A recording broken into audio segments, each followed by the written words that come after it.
পঁচিশশো পঁচিশশো পঁচিশশো পঁচিশশো পঁচিশশো পঁচিশশো 25 এক 25 দুই 25 নাই 25 এক 25 দুই 25 তিন 3400 টাকা পাকা দাম। আপনার নাম কি দিয়ে আসেন?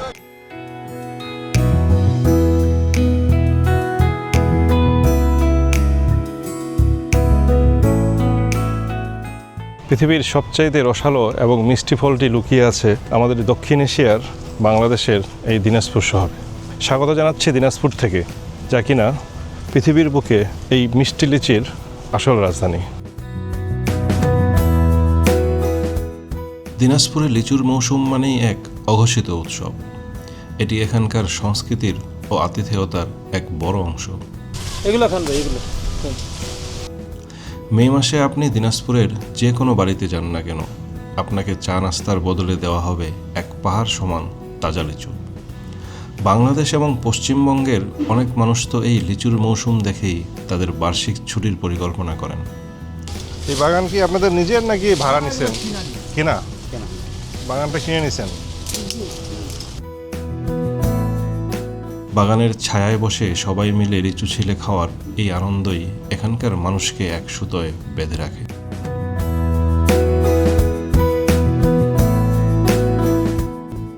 মে এবং জুন মাস, এই দুই মাসের যে কোনো সময় যদি আপনি দিনাজপুরের এরকম কোনো লিচুর বাগানে আসেন, তাহলে আপনার চোখ জুড়িয়ে যাবে এরকম লাল কালারের লিচু দেখে।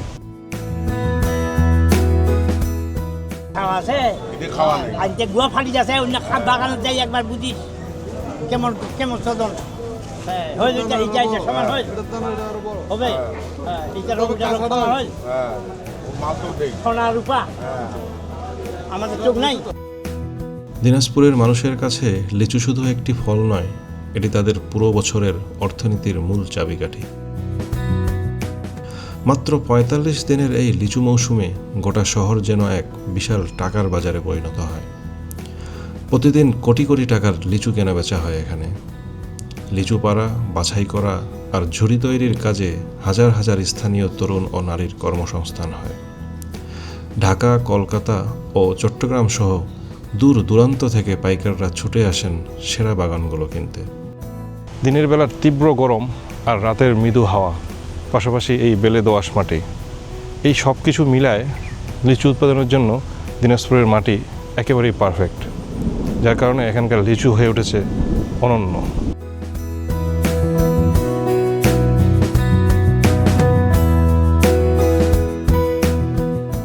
ভাইরাল কে হবে? ভাইরাল এই ওই ছাড়া হবে এর মুখের ভাষা খুব ভালো। ওর মুখের ভাষা খুব ভালো। হ্যাঁ ওই জন্য ওই ভাইরাল দেখেন তো। দিনাজপুরের ঐতিহ্যবাহী বেদানা এবং চায়না থ্রি লিচু আকারে বড়, ছোট আটিযুক্ত এবং অত্যন্ত মিষ্টি হওয়ায় এর আন্তর্জাতিক চাহিদা আকাশচুম্বী।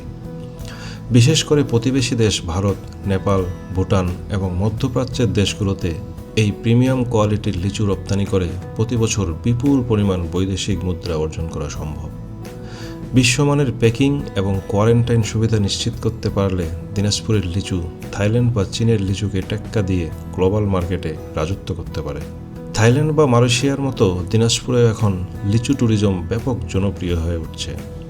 পর্যটকদের জন্য লিচু বাগানের ভিতরেই রিসোর্ট বা হোমস্টে তৈরির এক ব্যবসার ক্ষেত্র তৈরি হয়েছে, যেখানে দেশ বিদেশের পর্যটকরা এসে কয়েকদিন সবুজ বাগানের মাঝে থাকবেন, ভোরবেলা পাখি ডাকা ভরে ঘুম থেকে উঠে গাছ থেকে পেরে তাজা লিচু খাবেন, আর বিকেলে ঘুরে দেখবেন কান্তজিউ মন্দির বা রাজবাড়ির মতো ঐতিহাসিক নিদর্শন। এই ক্রাউডকে টার্গেট করে স্থানীয় গাইড, ট্রাভেল এজেন্সি এবং হসপিটালিটি সেক্টরে বিনিয়োগ করে কোটি টাকা আয়ের সুযোগ তৈরি হয়েছে। কি লিচু? কি লিচু এগুলা? হ্যাঁ, মাদ্রাজি। মাদ্রাজি।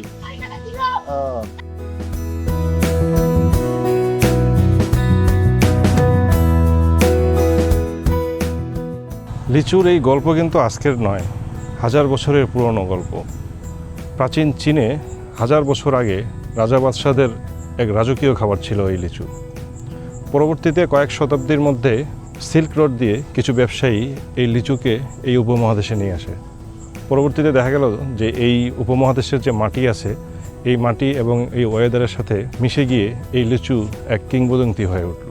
সো পরবর্তীতে যে লিচুটা চীন থেকে রিসেন্টলি আনা হয়েছে সেটা হলো চায়না 3, যেটা দিনাজপুরের এখন মেইন লিচু বলা যেতে পারে। আর দিনাজপুরের মেইন লোকাল যে লিচুটা সেটার নাম হচ্ছে বেদানা লিচু। বেদানা লিচুর মাংস অনেক বেশি, কিন্তু এর যে বিচিটা এটা অনেক ছোট, যার কারণে একে বেদানা লিচু বলা হয়। এবং এই বেদানা লিচু খেতে অনেক সুস্বাদু।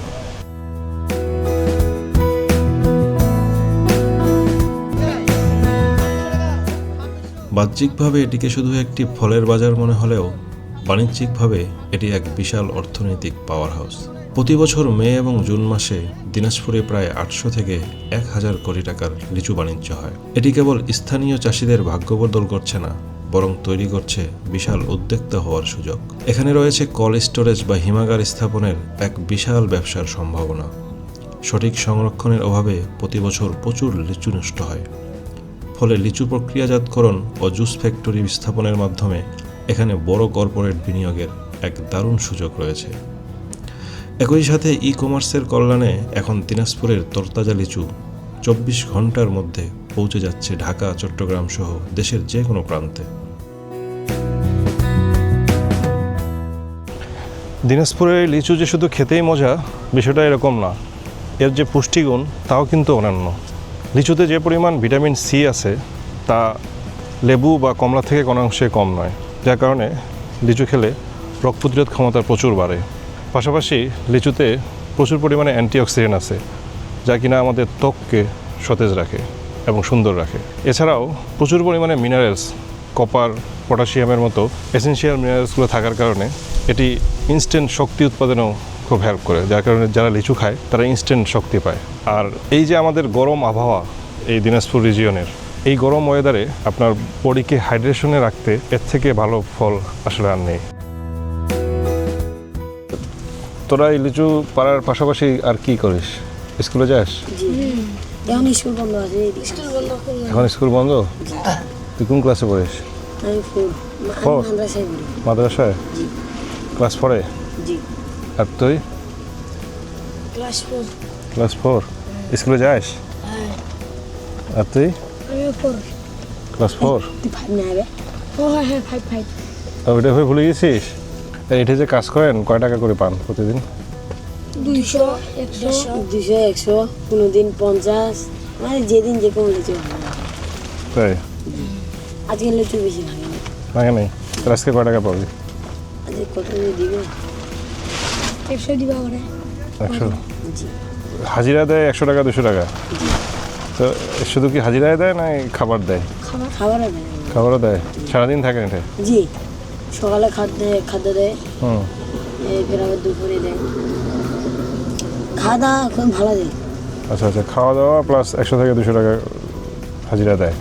জি, যেদিন যেমন লিচু ভালো হয়। আচ্ছা আচ্ছা। রিসেন্টলি একটা টার্ম খুব উচ্চারণ হচ্ছে, সেটা হচ্ছে অ্যাগ্রো ট্যুরিজম। অ্যাগ্রো ট্যুরিজমের মাদারল্যান্ড হতে পারে আমাদের এই দিনাজপুর। আপনারা যারা ভ্রমণ পিপাসু এবং ভোজন রসিক, তারা অবশ্যই দিনাজপুরে একটা ট্যুর দেবেন বছরে একবার, স্পেশালি মে এবং জুন মাসে। পাশাপাশি এখানকার যে কান্তজি মন্দির রয়েছে, রামসাগর রয়েছে, এগুলি একটু ভ্রমণ করে যেতে পারেন। তাহলে 2-3 দিনের একটা ট্যুর পারফেক্ট হতে পারে আপনার জন্য। সো নেক্সট টাইম যখন আপনি কোথাও ঘুরতে যাওয়ার প্ল্যান করবেন, অবশ্যই দিনাজপুরকে কনসিডারেশনে রাখবেন, যেন এখানে এসে আপনি প্রকৃতির খুব কাছাকাছি মিলে যেতে পারেন। দেখা হবে পরবর্তী ভিডিও। ভালো থাকবেন। তুমি যে কাজ করো, প্রতিদিন কি তুমি লিচু খাও? জি। দিনে কয়টা লিচু খেতে পারবো তুমি? 100-এর বেশি। 100-এর বেশি? জি। আর তুই দিনে কয়টা লিচু খাইস? 10টা। 10টা লিচু মাত্র? ওই 100টা লিচু খায়, আর তুই মাত্র 10টা লিচু খাইস? ওই যে বলো মিছা কথাটা, দিনে 10টা, দিনে তো এই কম বেশি 100 টাকা। সকাল থেকে আর পরে 30 টাকা হয়ে গেছে অলরেডি। আজকে লিচু ভাঙে নাই তাও। তাই? তুই তাহলে মিথ্যা কথা কইছিস? আর তুই যে পালানোটা খারাপ লাগতো। আচ্ছা, বাদ দে। লিচু ভাঙ নাই।